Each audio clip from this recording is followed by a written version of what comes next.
Welcome back. This is Henrik. Thank you for tuning in to Red Ice Radio. As you might know, we've been doing some traveling here in the last few days. And before we're back in full capacity again, we have one more program for you to squeeze in here. We have Stephen Greer with us for an hour today. He has recently been involved in the Sirius documentary film that has gotten mixed reviews from praise to criticism. And we're going to hear what Greer has to say about the film today. So stay with us for more. Welcome to the program, Stephen. We spoke once in 2010 for an hour, and it's good to have you back once again. So thank you for coming on and spending some of your time with us again. Oh, thank you. I appreciate your interest and support. Well, this has been a very interesting development to follow around the movie. A lot of controversy surrounding the film as well.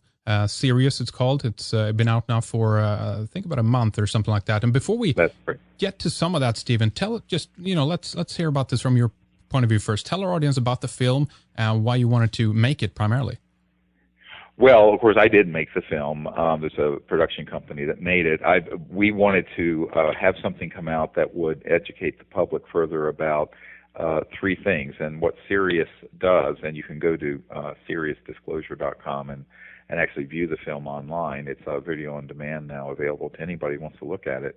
It was to focus on disclosure and the fact that we have enormous numbers of people who have been in the military and government who come forward, more than most people realize. And we wanted to feature that and some of the evidence that goes with it, but then also go into a discussion of what's behind the secrecy. Why would this issue even be important enough to do the kind of, frankly, illegal secrecy that's associated with it? And that enters into this whole question of the technology, the zero-point energy, and even anti-gravity, so-called gravity control technologies. And then the third part of it that we want to focus on is the concept of citizen contact with these extraterrestrial civilizations, the idea that instead of passively watching all this go by, and spending endless hours looking at things on YouTube, people should go out under the stars and engage in protocols to make contact as citizen diplomats to these civilizations, because there is no organized effort besides the one that we launched about 20 years ago from the Center of the Study of Extraterrestrial Intelligence, and the CE5 initiative is what we call it, where humans make contact to indicate to these civilizations that are interstellar that there are peaceful, somewhat enlightened people willing to make contact with them rather than clandestine programs that are highly militarized. So that part of the film is to me, the part that, of course, is the most controversial, but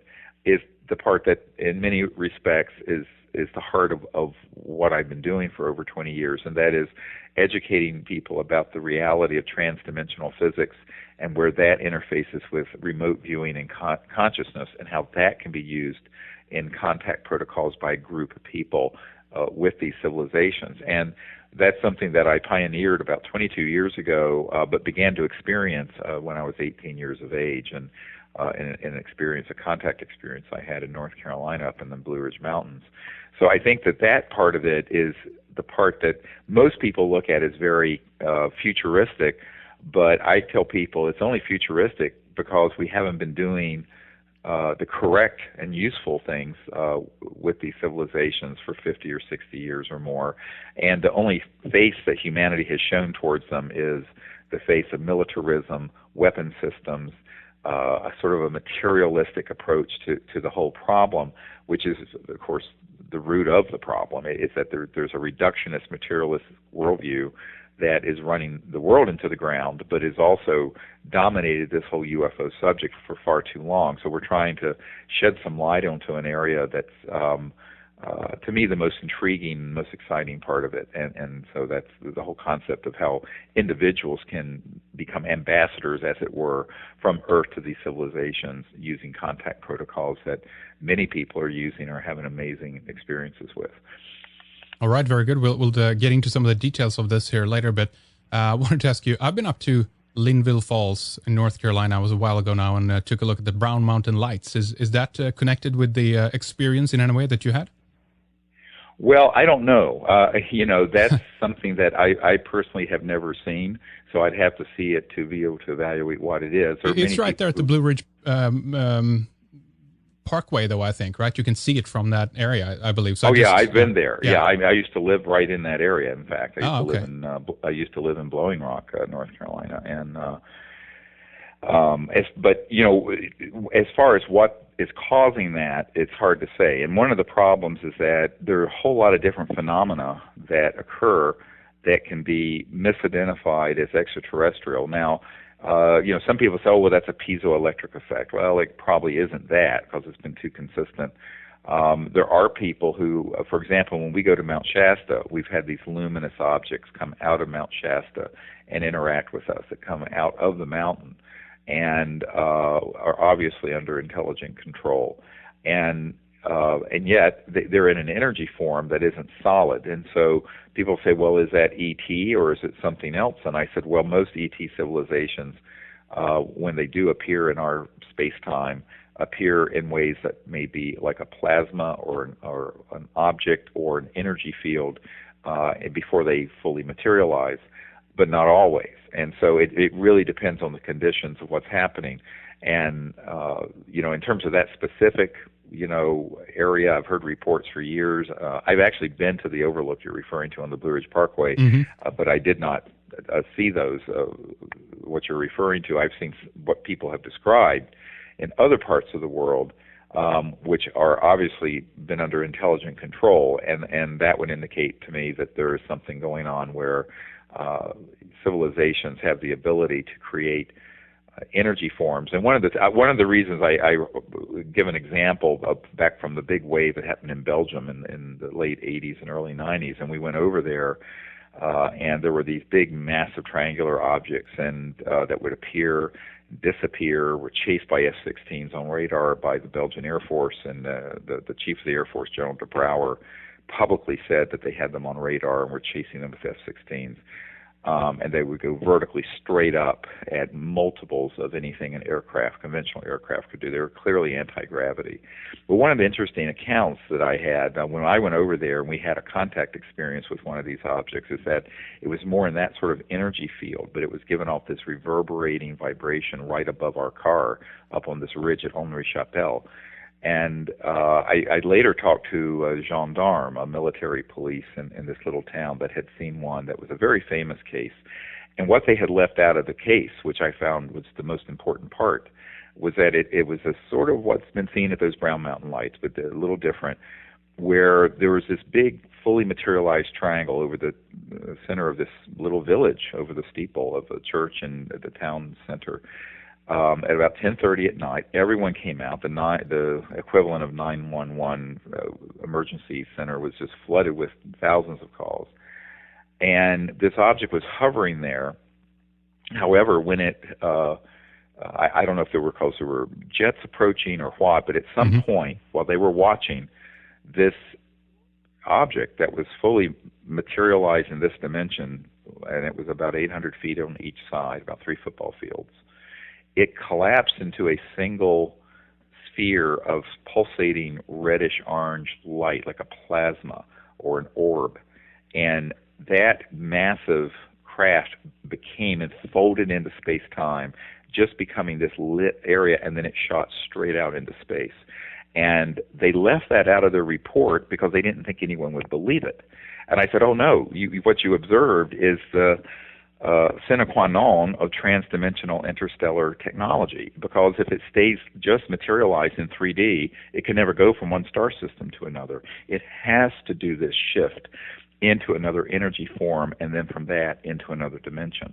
And they were just astounded that I said that. But what I have found is that even in the UFO reporting world, the most important aspects of the phenomenon gets sanitized out, for lack of a better word, or left out, because it's so unrelatable to an aircraft landing at JFK Airport or what you would expect. And what I point out to people is that the stranger it is, the more likely it is extraterrestrial. The more it is moving and looking like a conventional aircraft, the more likely it is it's probably an experimental Lockheed Martin or Northrop Grumman anti-gravity prototype, which we do have. And many people will see those and think it's ET, and it's not. And so the issue becomes rather complex. Definitely. I mean, those in Belgium, at least also I've seen photos of, they look very much like something experimental that humans would make. So the few images that are available of that. But that's just my take on it. Well, some people feel they may have been things like the TR-3B and other prototypes of anti-gravity that are triangular. On the other hand, some of their behavior and characteristics that we saw and were reported were clearly not of a prototype. And this then brings up the question, are both going on at the same time? Now, you know, and so some of those objects may have been ours. Some of them may have been extraterrestrial, and the extraterrestrial may have been observing what we were doing with these advanced systems. Right there where the Cold War and the superpowers had their borders in the late 80s and early 90s, it was a very dynamic period. So there was a lot going on that it hasn't been discussed, and which, you know, we could go into, but that's just one case. The key thing I point out to people is that you can't make it's sort of like, you know, I'm a trauma doctor, and it's sort of your differential diagnosis of something. And what people want to do is they want to say anything that's not conventional is ET, or it's whatever. And the reality is that there are multiple categories of things that it could be that you have to evaluate. And that's the other thing that I, you know, really enjoy training people and educating people on, because I think a lot of times people don't have any idea that something that they saw could be an experimental anti-gravity human device. Because I'll hear people say, oh, I saw this thing moving like this, and it absolutely couldn't be human. I'm going, well, actually, when you figure that in October of 1954, which is now we're coming up on 60 years, that we have figured out gravity control, and we had operational systems since then that have been highly classified. In fact, there's a videotape of someone, a military spokesman some years ago, accidentally saying the next generation of aircraft that we'll bring out will all be anti-gravity, and that was on the record, and he let it slip. And it was a very interesting accidental comment, or maybe it wasn't so accidental. But what we have found is that most people don't even understand what are in covert human programs, never mind what an extraterrestrial vehicle could appear as. So you have to begin to factor all of those things in, and particularly the ET civilizations, because when you look at the way that you would have to go from one star system to another, there's no way to do that in a straight line, even at enormous speeds. And if you're talking about going what I call superluminal, beyond the speed of light, then you get into this whole area of physics that's transdimensional physics, where you have to talk about what happens when you don't incrementally speed up, but you're in 3D space-time, and in an instant you resonantly shift over into another dimension to go from point A to B in a non-linear way. So A and B become right next to each other instead of 50 light years or 100 light years or 1,000,000 light years apart. Right. And this area of science is, to me, the most interesting, because it explains a lot of the phenomenon that people experience with ET craft, where when we've been out under the stars, we've had them fully materialize, and we have images of those. We've had beings that are extraterrestrial beings come in a flash of light, and on the camera, the digital cameras will pick up a person just hovering there, and it's a extraterrestrial being. It's actually on our website. And then you go to the point where you can have something in between, where it's partially in this dimension, 3D, partially not, where you might see an orb, or there will be a tonality. And we have often had events occur where we'll be out in the desert, and there'll suddenly be like a crystalline melodic tone that'll come all around us. And everyone will see in their mind's eye the shape of a sphere, even though what they're hearing is a sound, and the sound begins to create a form. And it gets into concepts of dimensions coming into touch with each other and what that might be like as an experience. And then you get into something even more controversial, and that is the fact that consciousness is a non-local field. It's a field that's actually omnipresent and isn't limited by linear space or time. and that these civilizations, as well as humans innately, have the ability to experience that non-locality of the conscious field of awareness. And that, to me, is really, of course, it's the foundation of the CE5 contact protocols, but it also explains a lot of what even military pilots that I've spoken to have experienced, where there's been an ET craft that appears. They will think something, like the Iranian case in 1976, where the pilot of this Iranian F-16 was just thinking about arming the weapon system, and as he had the thought, the ETs took all those weapon systems offline electromagnetically and remotely, so he could not fire those missiles to destroy them. And that's a very well-known case. The Iranian, in fact, we have documents from the government stating that case happened. But the way that it happened is not understood by many people, and that the ETs were basically able to pick up on his thought in a sense of remote view way. And people say, how could that happen? I say, well, all interstellar civilizations have electronics that can interface with coherent, directed thought.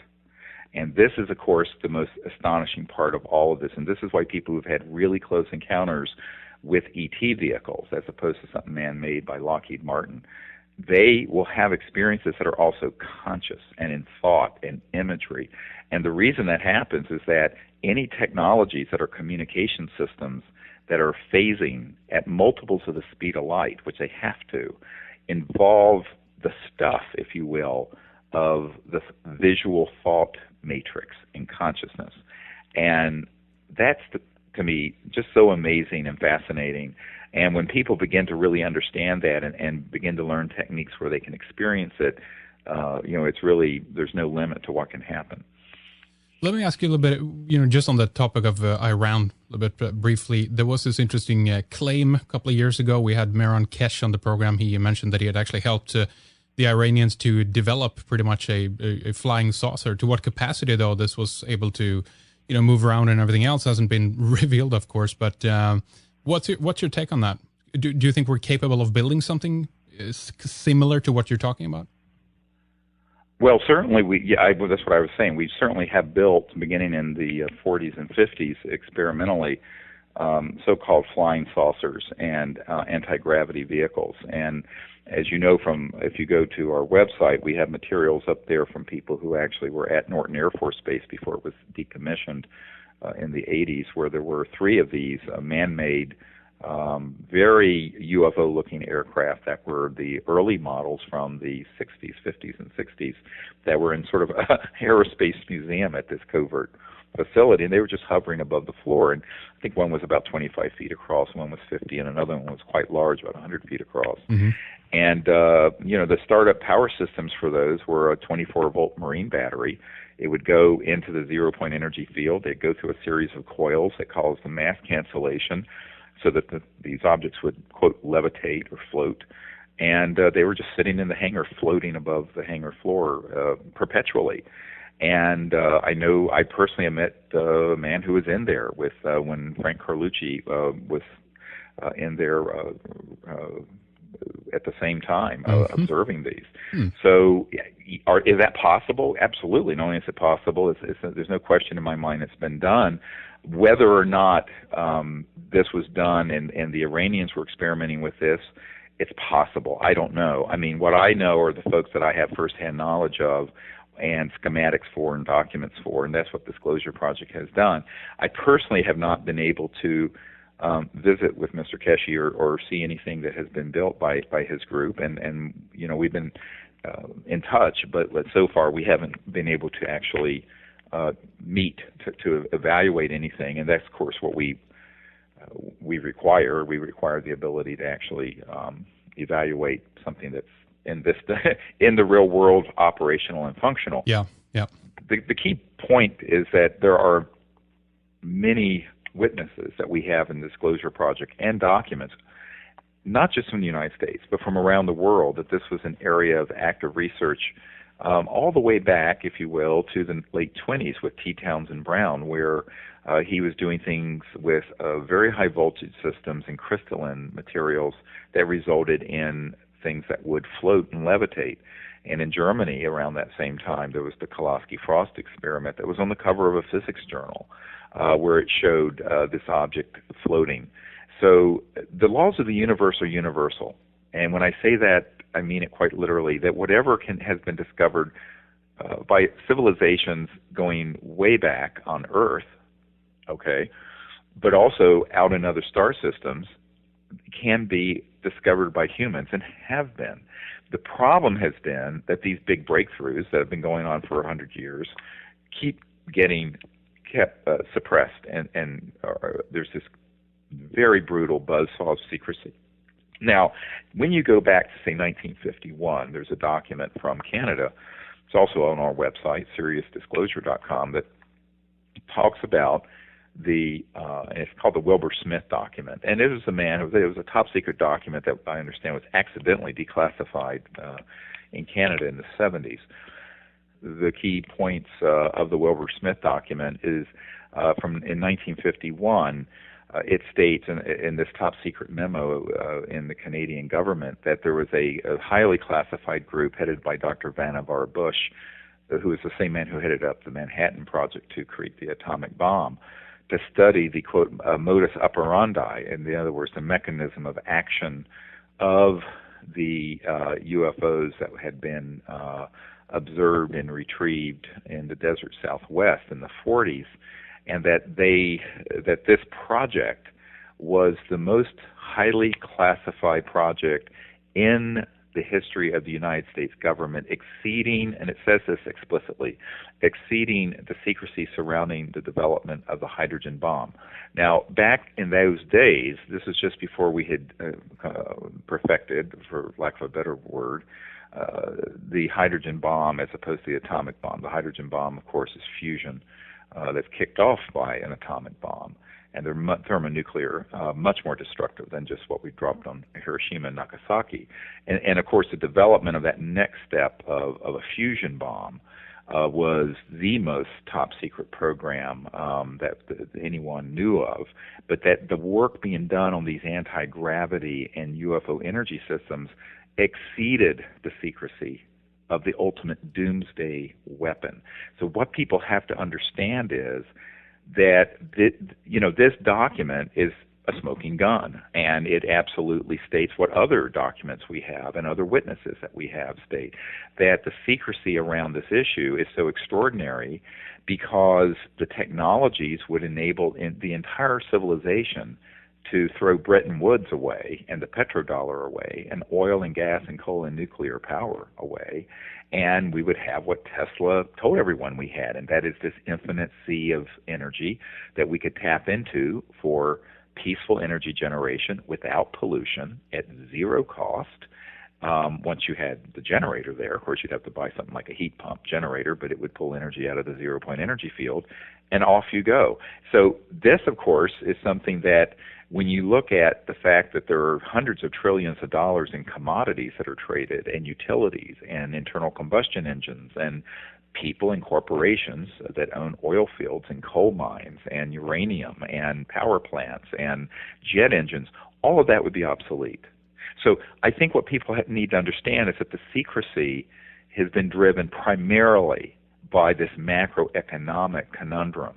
And the conundrum is we need to make this next step and bring these sciences out for peaceful energy use. But if we do so, the people who are, as it were, in the catbird seat running the geopolitical power system would have to understand that their power would be dispersed to the people, because it literally and figuratively would be a dispersal of this centralized power that we live under today, where there's 200 or 300 corporations and individuals. It's not a conspiracy theory, it's an economic fact, that have over half of the net worth of the world, and that there's this sort of macroeconomic slavery that we're living under. And this is what the Honorable Paul Hellyer and I spoke about some years ago when he was first stepping out on this subject, the former Canada Minister of Defense.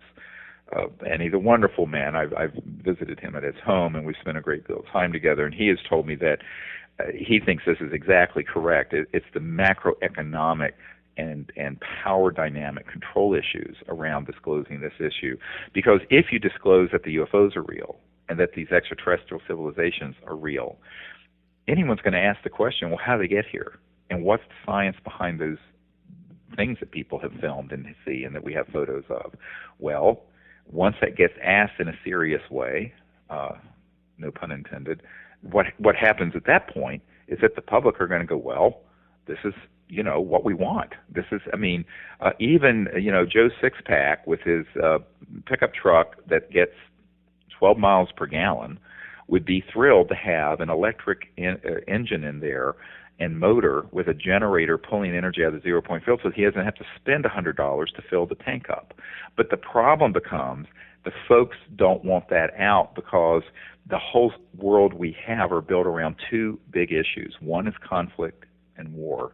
The other is this macroeconomic petrodollar-based system. And both of those are so entrenched that people don't want to see it change. So the secrecy around UFOs and ETs, and this is what we go through in the film Sirius, it really has to do with those issues more than anything. Now, it may have been back in the 30s and 40s that people in the national security apparatus didn't know what they were dealing with. They didn't know how the public would respond. They saw the panic with the War of the Worlds stuff. They may have been concerned. But, in 2013, since almost two-thirds of the public believe that there's intelligent life out in space somewhere, and actually 43% of the public believe that we're being visited actively by them. This is in a recent poll that came out this year. I don't think anyone's going to be in such a state of shock over the fact that there's intelligent life out there that has found our little corner of the cosmos. I think the bigger problem becomes if you just start discussing these technologies, you're way beyond a rocket and way beyond a jet engine. And so then you're in a whole new macroeconomic world. Let's just talk a little bit about what has happened then in the many years now that has gone by in terms of the promises and clues and suggestions, theories, and everything else regarding so-called free energy. I remember you were talking about devices was almost 10 years ago now, 2001 and beyond, further than that.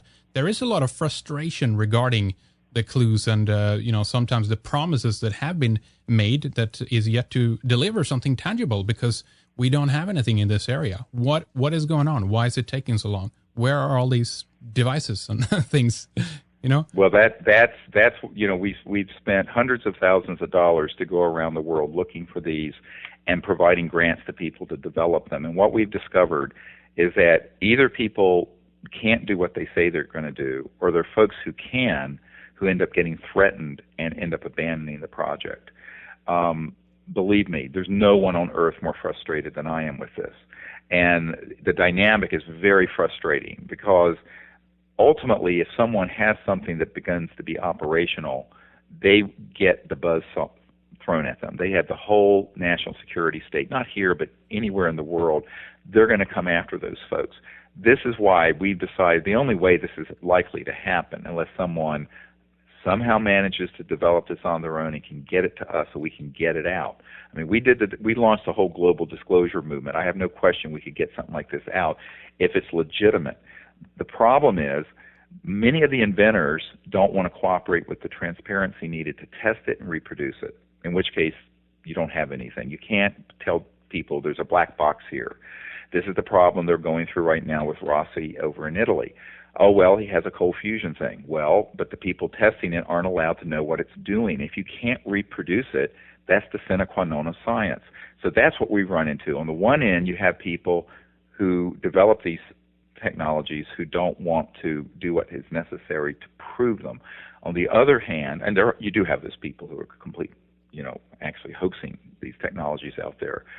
Then you have the folks who are willing to get it to the next step, and then they get a visit by someone who threatens them or buys them out. Now, Dr. Tom Beard and I talked about this. Many of the folks and devices like this that begin to service, they disappear, and they don't disappear so much into some sort of threatening matrix, but into something where, as he told me once, there was a man that had one of these devices. He had tested it. It was legitimate. The guy disappeared. Next thing he knows, the guy is wearing Armani suits and has millions of dollars. And this is someone who didn't have a pot to pee in, proverbially. Any names we can put to that? not this particular guy. But the point is, this has happened over and over and over and over and over again. So how are you going to break this cycle? Yeah. Well, if you don't learn from history, you're going to repeat it. So over the last decade, what we've learned is that, yes, we provided grants to people. They either couldn't do it because they needed more technical and security support, or they began to hit pay dirt and they ended up getting threatened. And that's happened in the last few years. And so what we've concluded is that we're going to have to develop an energy research facility. It's going to have good security. It needs to be live streamed onto the internet in a very transparent way. And it's got to be staffed up with people who can all pitch in from different disciplines, because you're dealing with very high voltage systems that, while complex they're simple on one level to comprehend, but actually getting things to work properly under a controlled fashion that's safe is a lot of engineering.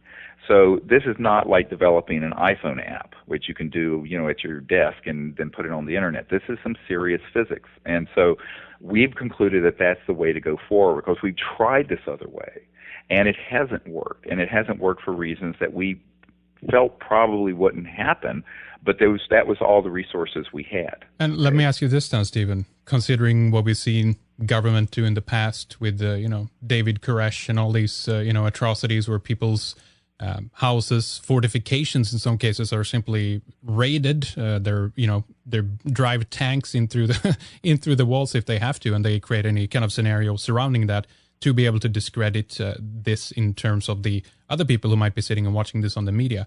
We're dealing with people who have atom bombs at their disposal, and they're willing and ready to drop them. How is this helping with security and on that level? Do you see what I mean? I think the difference is that exactly what we did with Disclosure Project. When we went forward with that 12 years ago, it reached hundreds of millions of people around the world. We put all this in, and then we released it to the public, and it was covered. Now, the internet at the time was nowhere near as developed then as it is now. What we could do now is, if we had the funding in place, and this is the big if, because I don't see, right now we do not have it. The purpose for this film, Sirius, is to try to educate people and to create the funding base so we can open a proper lab. I just tweeted while your computer system went down that it's really kind of tragic that we can spend $50 or $60 million on IRS parties and conviviality, and we can't get 10% of that to do a serious research and development project on zero-point energy. But, this says something about our society, frankly. But if we can reach that point of support and do this properly, I think that it has to be done where, to use an old slogan, the whole world's watching, and you stream it, and you have lots of people. You do not do a Silicon Valley secret type thing. You do not do this in a black box. And I think that, if anything, we proved that can work like it did with Disclosure Project, because there are too many people who have the information and it gets out there and it's being seen.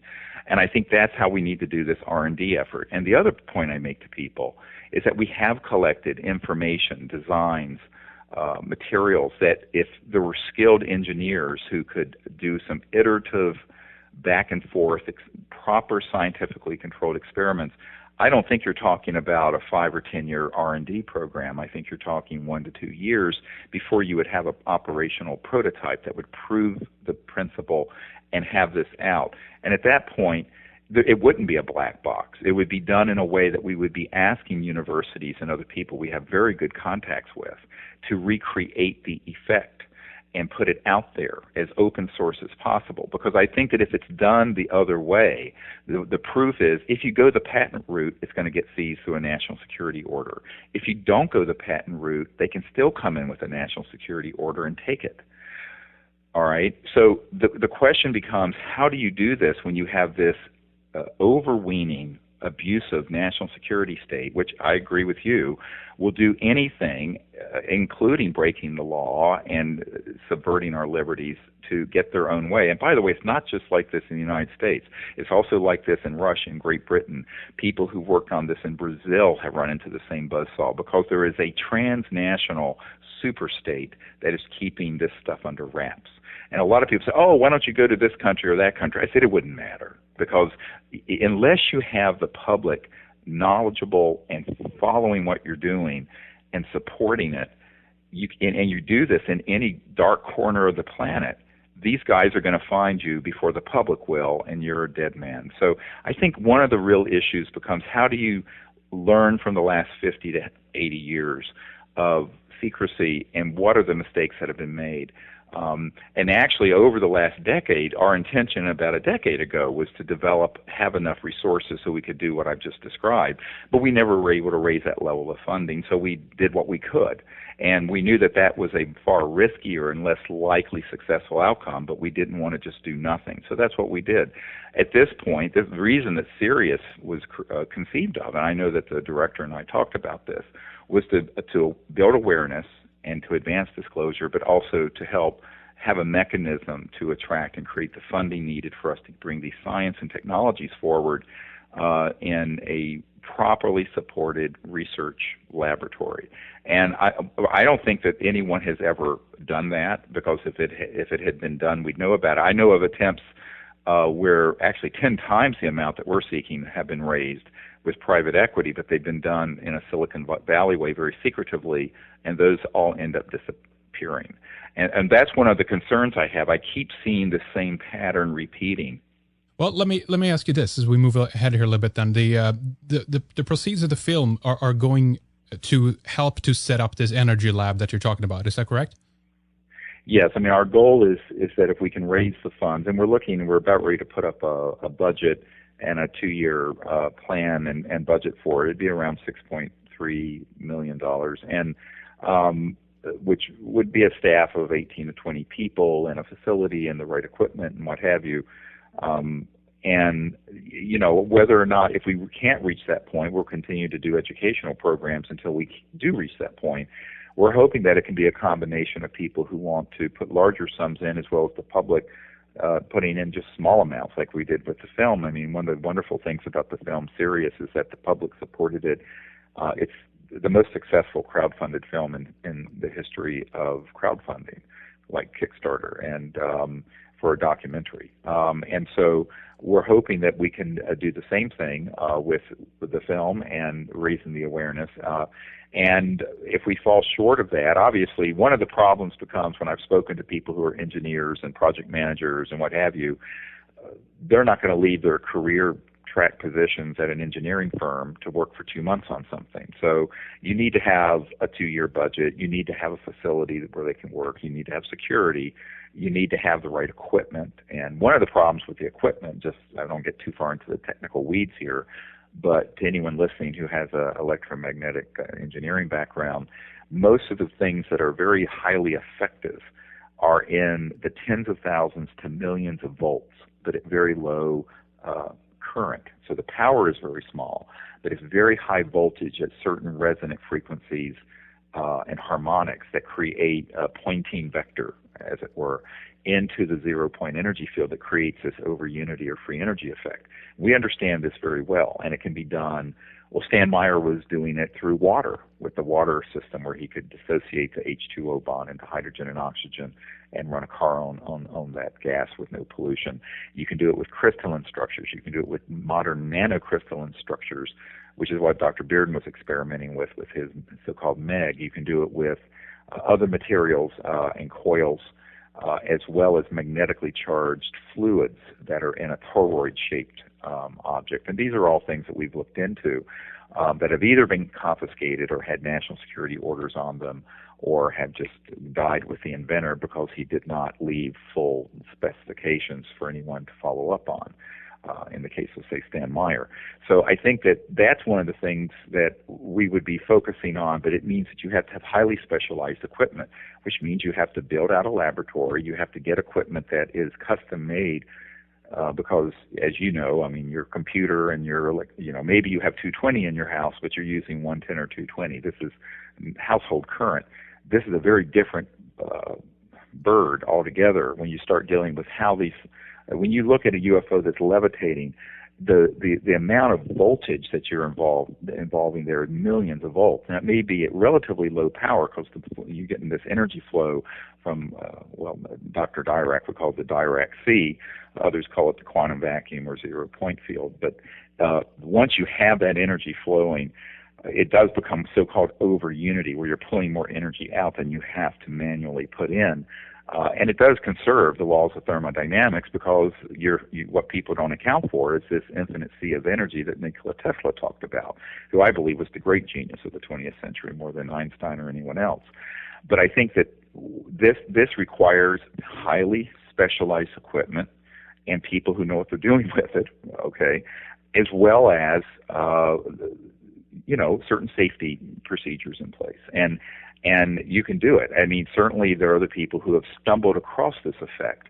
A lot of people don't know the backstory of how Stan Meyer got water to dissociate into hydrogen and oxygen. He was working at a radar plant and noticed that under certain voltages, because of the energies used in these radar systems, there was some water that spilled, suddenly became gaseous very, very quickly at very low amounts of power.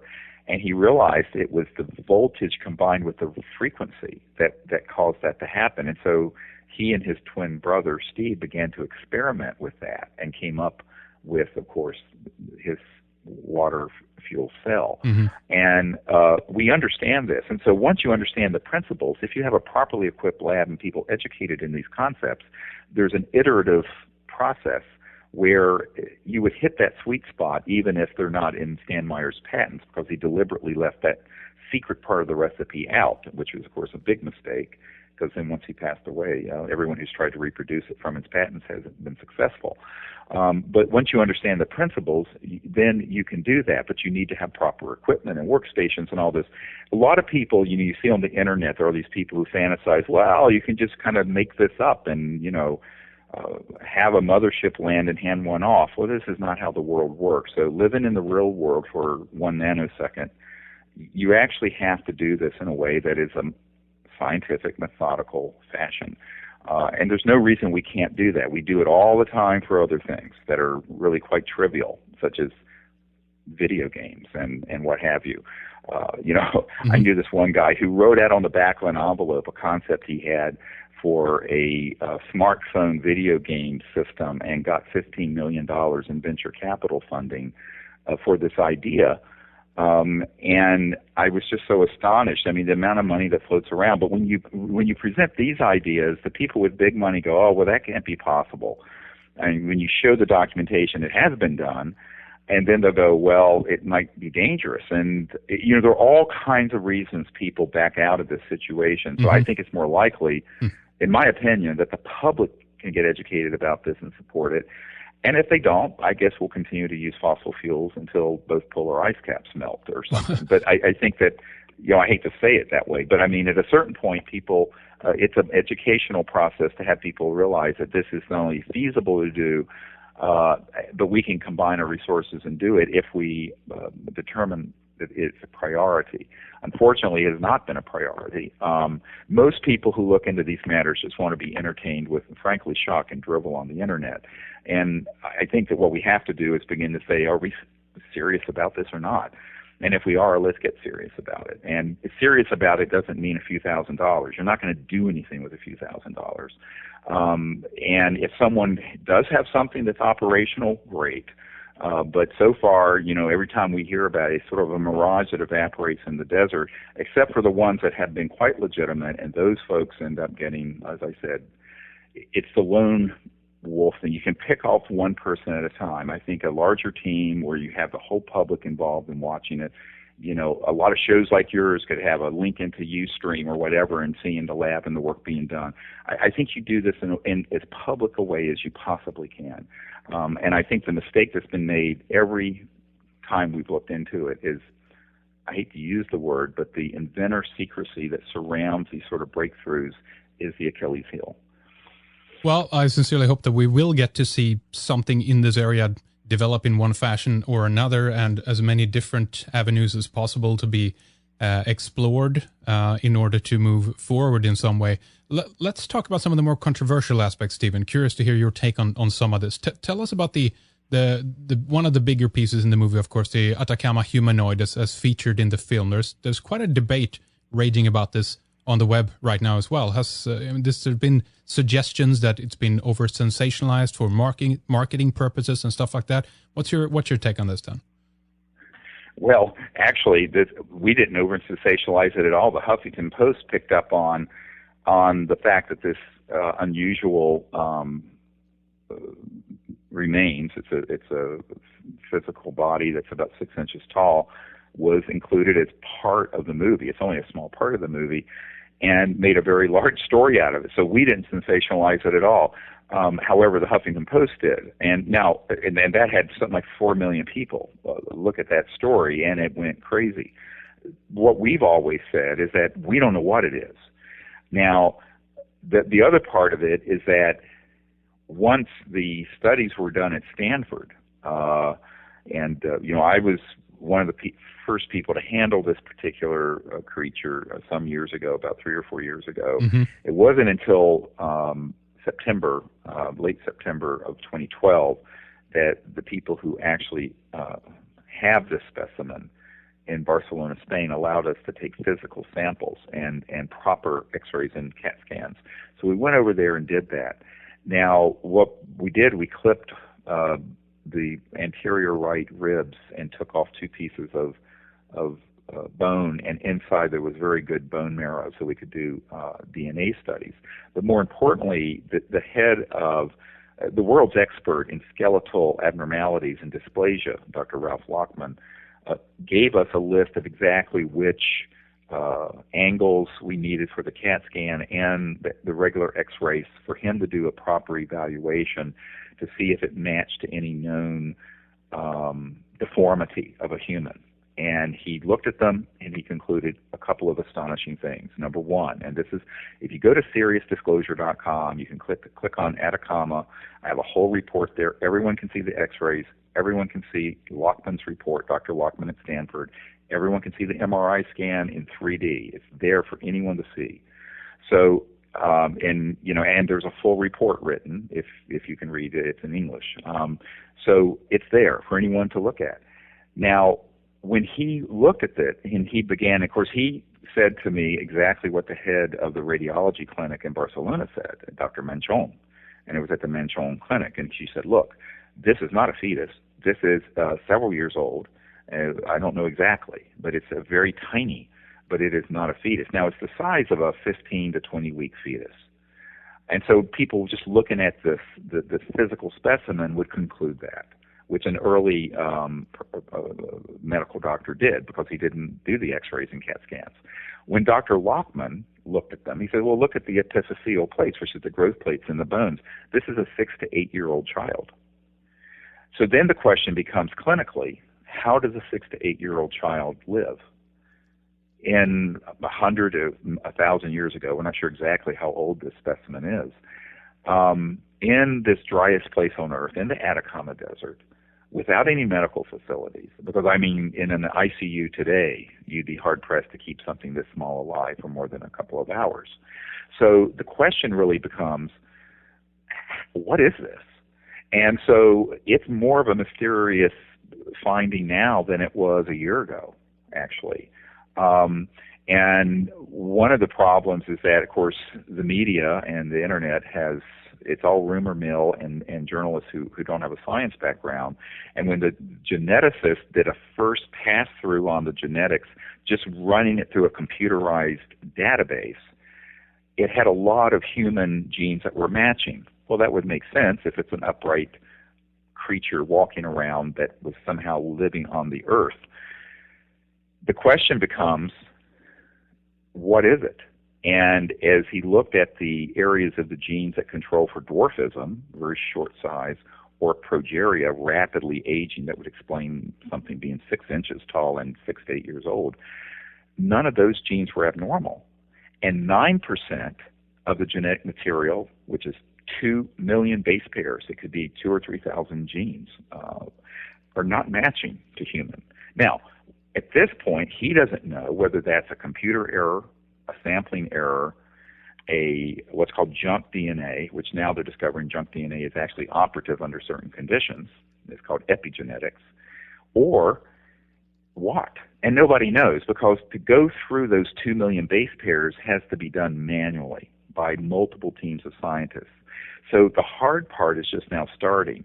Now, unfortunately, because, being a Stanford geneticist, Dr. Nolan had to say, well, this has human DNA in it, and it's deformed from anything you would expect. And so the journalist saw that and said, well, case closed, it's a deformed human. Well, that's not true at all. He doesn't believe that. No one believes that. So hasn't he said conclusively that it is human now, though? The last update from Nolan? No, absolutely not. Okay. He's saying that look, there's no database of extraterrestrial genetics. The only database we have are human. That's right. It's you know what? It sounds no. Wait just a minute. Yeah, so you're not going to have a scientist at Stanford say this is ET. All he's saying is that there is human genetic material in it, but there's 9% that is unmatched, and we have no idea what's in that unmatched DNA. Now, in between the lines, let's look at that. You and I are 99.5% identical to a Neanderthal, and chimpanzees are 96 to 97 identical to you and me. If half of this 9% unmatched DNA are actual controlling operative genes, because we got a very good DNA sample and it was extracted under the most professional conditions at Stanford and run at the best labs, that's a 4 to 5%, which is more than the difference between you and me and a chimp. So we don't know. I can tell you Dr. Nolan doesn't know what this is. Dr. Ralph Nachman doesn't know what it is. No radiologist and no scientist has looked at it. The problem is in the lexicon, because when you're dealing with these Ivy League institutions, these guys are not going to call this anything other than the presumptive default position is that it's a human. All right, because they have to work from that. Yeah. But they will admit that nobody knows what it is because there's no genetic syndrome that matches. There's no genes that would control for this kind of extreme dwarfism for 6 to 8 year olds that are being found abnormal. There's 9% of the genetic material not matching. And to go through all those 2 million base pairs is going to be years and years of research because there's no computerized database. The easy part's been done because it was run through a computer system matching against these 2,500 ethnic types around the world to see what matches and what doesn't. Now it's the hard part. And the hard part is something that could take years to do. And this is something that just completely didn't get caught. Now, we have just done an update, and if you go to our website, there's a link to something up on YouTube that's an update of me going through all this analysis for anyone who wants to look at it on the Atacama humanoid. And it's there for anyone to look at, and it's free for anyone to look at. So I think that then you have to add into this another conundrum. We have now found that there are people in Chile who may have another one of these in Santiago. And there's a creature that was in Russia in 96 that I almost got to go see, but it was confiscated by someone before we got there, that looks very similar but a little more mature. It may have been an adult version of this creature. And then there are accounts also coming out of Puerto Rico of small, maybe foot high or less creatures that have been seen. So if all of that is true, and this is what Dr. Nolan and others have admitted, if there's more than one of these, then it kind of precludes a one-off unique genetic defect. And now you're talking about a different species. And then you start adding in the clinical picture that where these particular life forms have been seen living in Chile is also associated with objects that are these luminous spheres that go in and out of the mountains like you were discussing at Linville Falls, a gorge. And so the question becomes, there are many more questions than there are answers. And so how are you going to get to the bottom of this? Well, you're going to have to do a lot of digging and research. And that's what we're just starting on the process of doing. The reason we included it in the movie was because once we found that the world's expert on skeletal abnormalities, Dr. Lockman, who literally wrote the textbook on this and is a Stanford professor, when he stated that this is, without a question, a 6 to 8 year old, and other radiologists also said that then you have to ask, how did this live? what kind of species is this? It's hard for me to imagine a human giving birth to this and it living for 6 to 8 years under primitive conditions in that part of the world as a really massively deformed human that was that tiny, because we can't keep a newborn that's that small alive today with our high-tech neonatal intensive care technologies. So it becomes this, the clinical picture has really at this point gone way ahead of the genetic picture, because the genetic picture is going to require perhaps dozens or hundreds of scientists picking through this trash bin, as they call it, of 2 million base pairs of genetic material that was tossed out by the computer. So I think that is something that people have to understand. And, of course, everyone wants it. They think it's the drive-thru at McDonald's where you order this and you get an answer. Well, that's not how science goes forward. Well, of course not. I mean, we've talked about other very similar. This case sounds very much like the Star Child skull that Lloyd Pye has been the caretaker of. We've talked about it before in the program. And he has also been involved in trying to extract the DNA, trying to determine what it is. And this has proven to be a very time-consuming effort. So is it a similar scenario? What's needed to find out so we can know what it is? What do you think? Well, I think it's a very different thing. Here we have a whole entire body, okay? And you also are getting reports of others that are similar to it. So there may be more to follow up on in this case. And the other thing I point out to people, which I didn't mention before, if you look at the CAT scan, most people I know don't know how to read them, but you can clearly see there's organs inside the chest cavity. So you can see the collapsed lungs. You can see the little bit of what's left of a heart. It's an entirely intact organism. There's no question it's not a hoax or a fraud or anything of that sort, which also is stated on the record. And it's in the film Sirius, stated this way by the scientist at Stanford, by Dr. Nolan. The bigger question is, how do you do this? I mean, I point out to folks it took billions of dollars and hundreds of scientists 10 years to go out and map the 30,000 genes in the Human Genome Project. Here we have perhaps 2,000 or 3,000 genes that are going to have to be run to ground, and I won't bore you with the details of how you do that. You actually have to isolate things that look like they're in operative genetic groups and then put them in what are called mouse studies, but we don't know if those would be relevant if it's not a human species or even something that originated on Earth. It's a daunting task, and the frustration that we have as scientists is that everyone wants to reach a facile, instantaneous answer, and what we say in the film and what I say consistently is that nobody has any idea what this is.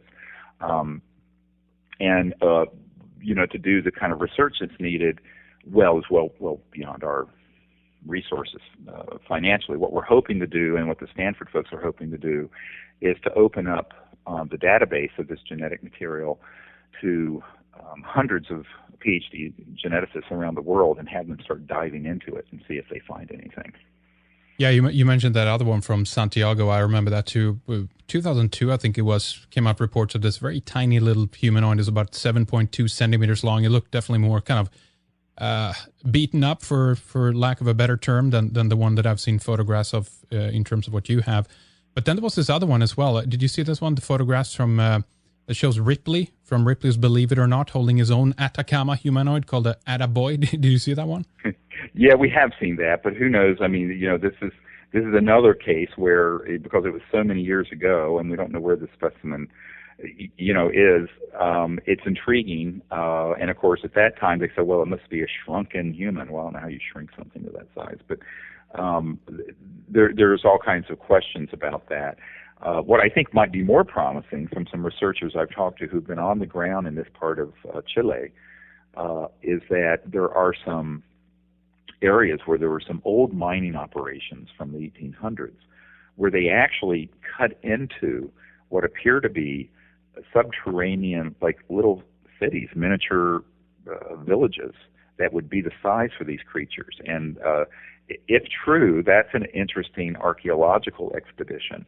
But of course, now you're talking about going all the way to Chile with a team of archaeologists, ground-penetrating radar and sonar, this, that, and the other thing. I mean, you would need the funding from the Smithsonian Institution to do this. And of course, no one wants to fund this kind of research. If we had, I'm always joking, and my big joke in this since the last week or two is that if we had a fraction of what the IRS spends on parties and lame dancing videotape training lessons for their employees, we would be able to solve all these mysteries very quickly and bring out the technologies to the world. But of course, there's an infinite amount of waste that can go into frivolity and nonsense, and when you want to do something like this, there seems to never be any funding.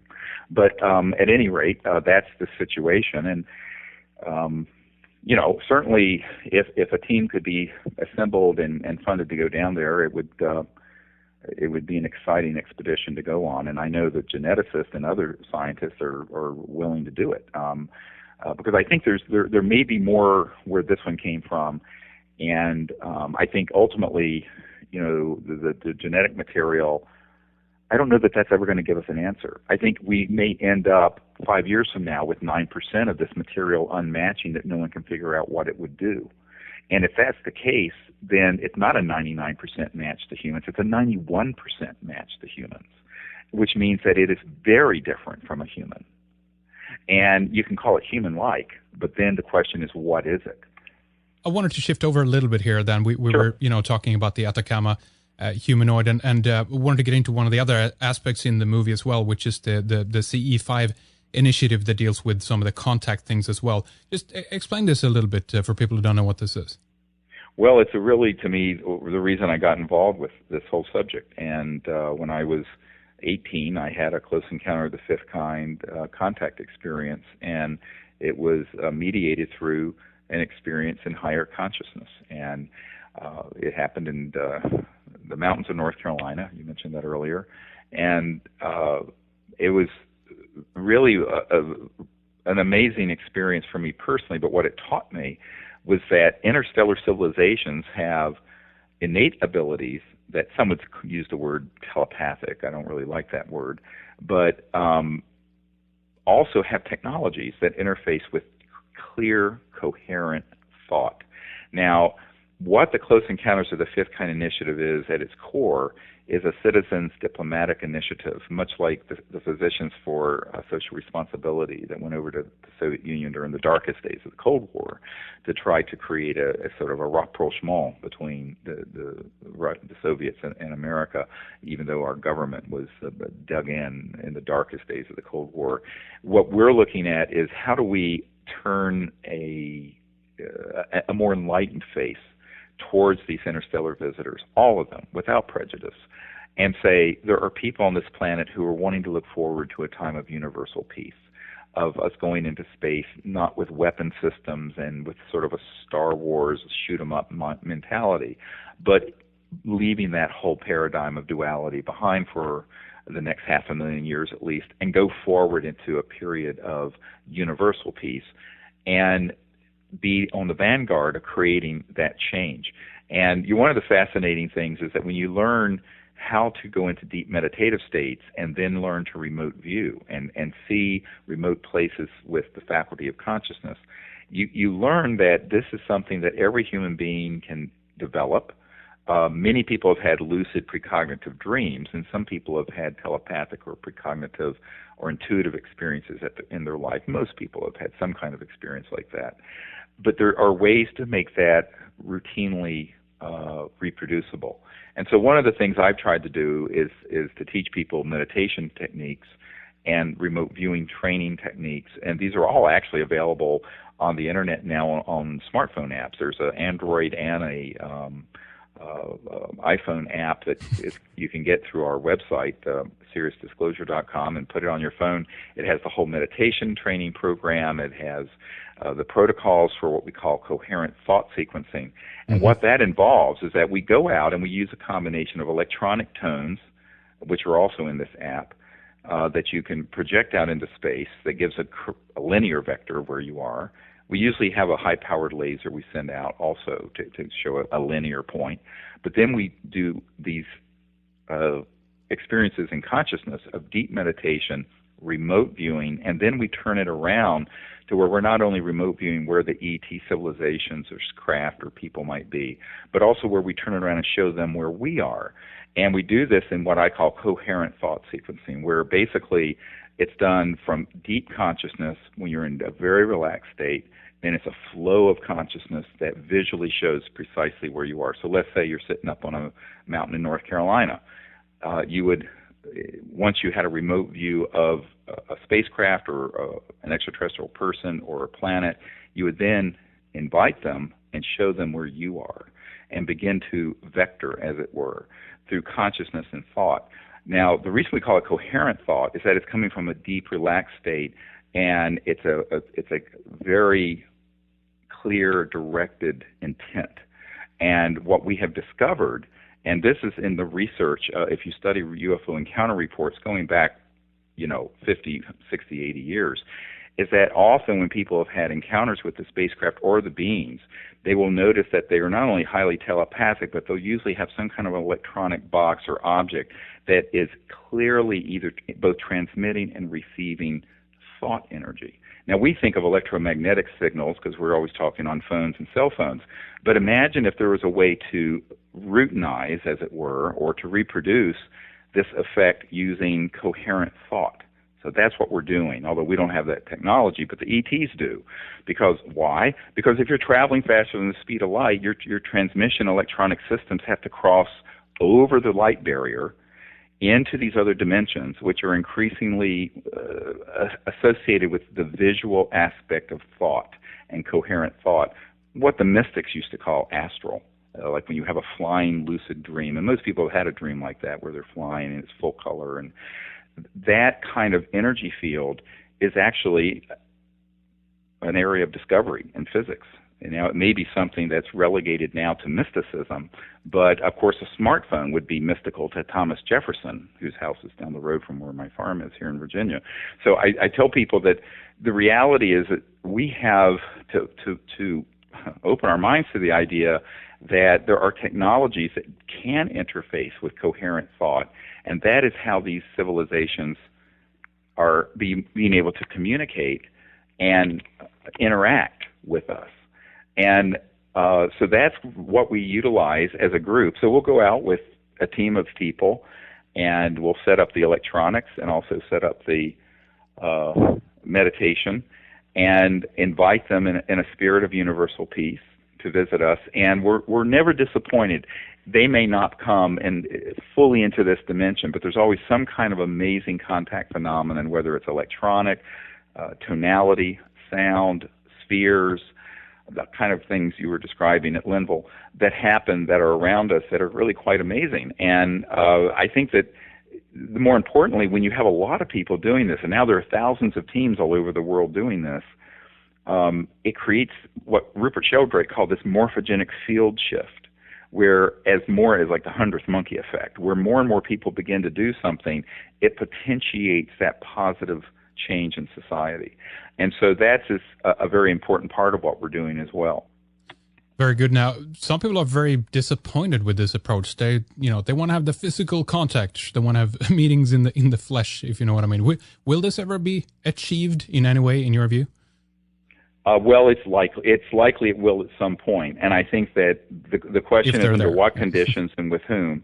Yeah. We have had experiences like that, actually, where we have been out and people have been physically touched very quickly, or where beings have appeared and then disappeared, where a whole group of people have seen them fully materialized, where we've had craft that have been fully materialized and come over and then disappeared. The question is how fleeting it is and what people's expectations are, and what are the conditions.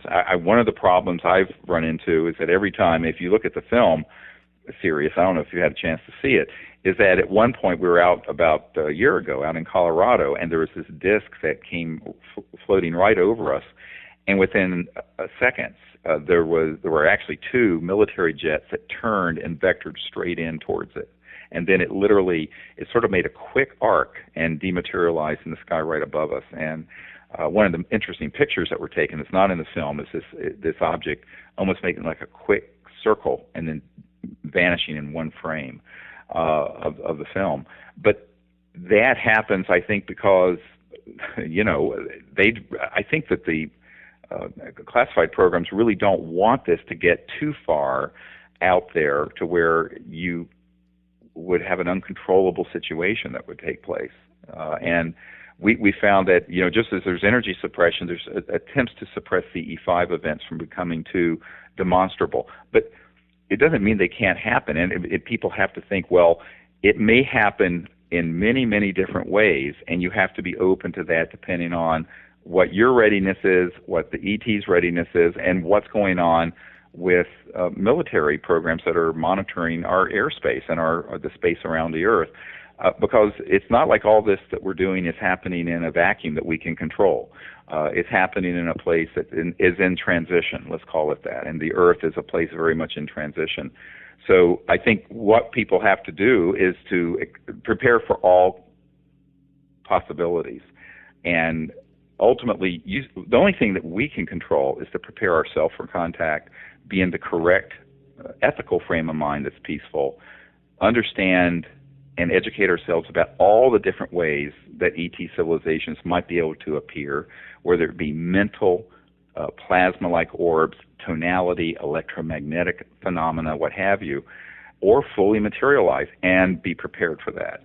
And I think all we can do is control our inner lives and how we're operating as a group. The rest, you sort of have to give it to things that are not under our control. But if we understand how to do this, then no matter what happens, we're going to be prepared. And I think the ultimate preparation is to experience that state of consciousness that's very deep and what I call the universal translator, this non-local field of pure consciousness. Very Vedic in a way, but the concept is key, because not only do people become calmer if an event starts happening, if they're in that state of mind, but they're also in the universal communicator, which is, as the physicist Erwin Schrödinger said, the total number of minds in the universe is one, and that is that mind is a singularity. I'm paraphrasing, but that's pretty much what he said. And interestingly, that's what Ben Rich said before he died, the head of the Lockheed Skunk Works, when he was talking to Jan Harzan, who is an IBM executive who I've worked with very closely, who's also in the film Sirius, where he said that, look, Lockheed Skunk Works already have the means to take ET home. We can travel faster than the speed of light. But he also said that every point in space and time is connected to every other through mind and consciousness. And when you have senior aerospace people who've delved into this, understanding that, I think it's time for the rest of the public to know this, and that's one of the things that we're trying to share in the film. Very good. Let's squeeze in a couple of more questions here before we wrap things up. The film has gotten mixed reviews and reception, like any project these days. Are you happy with the movie, how it turned out? Has the movie managed to change the paradigm in any way and advance our understanding of these questions, Stephen? Well, yes. I mean, we've been very pleased with it. I mean, the film. You have to understand, the film is from the take of the filmmaker, who knew nothing about the subject before we met, and I think that it's taken from the point of view of someone discovering these issues. So, many people who are aficionados of the UFO subculture say, well, I knew a lot of this. Well, yeah, but a lot of people on the street don't. So the film's intent was to open this up to a larger and larger number of people, which it is very much doing. I mean, large numbers of people are learning about these things through the release of this film, and we think it's going to continue. We've only just begun the release process. It's only a month into it, and it is going to go through a series of distribution models and what have you over the next 6 months to a year. So the idea is that it's been actually more successful. I know the marketing guy who volunteered, who does a lot of big films for Hollywood, who worked with us, was a wonderful man, volunteered his time. He said he'd never seen so much interest and on any project he's worked on, and he's worked on the Star Wars films and Tom Cruise's films and all kinds of big Hollywood productions. So it has had an enormous effect, actually. And what I find is that part of it is that you can't be all things to all people. And so what the filmmaker wanted to do is to take the overall focus of contact and disclosure and these new energy issues and weave them into a narrative from his perspective of someone just exploring this. So, and I think he did an artful, and it's actually a very beautiful film. One of the things we're doing as a follow-up is to put up on our website a lot more documents and evidence and material that won't fit into an hour and 50-minute film. Because a feature film can only contain so much talking heads and documents and stuff. So what we're loading up is more and more of that kind of evidence and material. But what we have found is that most people want to be, see things that are very concise and very short. And we live in the Twitter universe now, where 142 characters is most people's attention span, unfortunately. But what we are doing is putting more and more of these interviews. So all these interviews we have with military people, we have something like 110 hours. So we're putting that on the YouTube channel, and also we're also putting it on links from our site, and then more and more of these government documents, more of the research we're doing on the Atacama humanoid, much more material than would fit in a film. So I view the film as a portal into further discovery and research by someone who would become interested. And so that's what we're trying to provide. Now, remember, we're doing all this with volunteer effort around the world and no paid staff. Everyone has this idea that somehow there's a huge office building full of people working with us. I mean, it's just silly. It's just a volunteer effort, and we're doing what we can as quickly as we can. But ultimately, I think there's a lot of material if you go to SiriusDisclosure.com and look at all the links and look at all the research papers and documents and interviews with military and other people, and the material that's there that most people really don't know about. And I think that the film is a way of introducing the larger public, and not necessarily the UFO public, to the subject and to discovering the truth. Very good. It's geared towards the newcomer, in other words. So let me ask you one more thing. Another actually rumor that came our way. One of our listeners suggested in an email to us that there's been a fallout between people participating in the movie, the core group, if you will, on the basis of some disagreement. Is that true? Oh, well, there's all kinds of internet gossip and nonsense that's out there, and it's just, I'm not going to go into it except to say, consider the source of that. And what I tell people is that this isn't about gossip, and everyone wants to get into sort of a soap opera of that, and sure. It's about the knowledge and the information, and it's frankly not about that, and frankly not about me. It's about what are we as a people going to do to create a civilization that can go forward and make peaceful contact with these other civilizations. And we just kind of chuckle when we see the kind of things. There was a whole thing up there.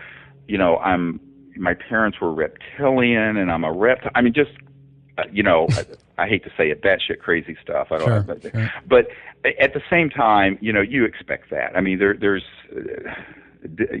my father-in-law used to say, paper doesn't refuse ink. Well, the internet doesn't refuse digits. So you can write and say anything. Oh, of course, yeah. But what I tell people is that, there are thousands of people working all over the world who are the most wonderful folks I've ever met working on this. And some people like what we're doing, and some people don't. That's fine. It's a free world. That's the way it is. Yeah. I don't feel like we have to focus on every internet gossip and nasty thing that somebody wants to write that's false and defaming. And ultimately, what I've discovered with this is that the closer we get to reaching millions and millions of people with this information and the science and technology, the more the counterintelligence operatives stand up all kinds of outrageous nonsense.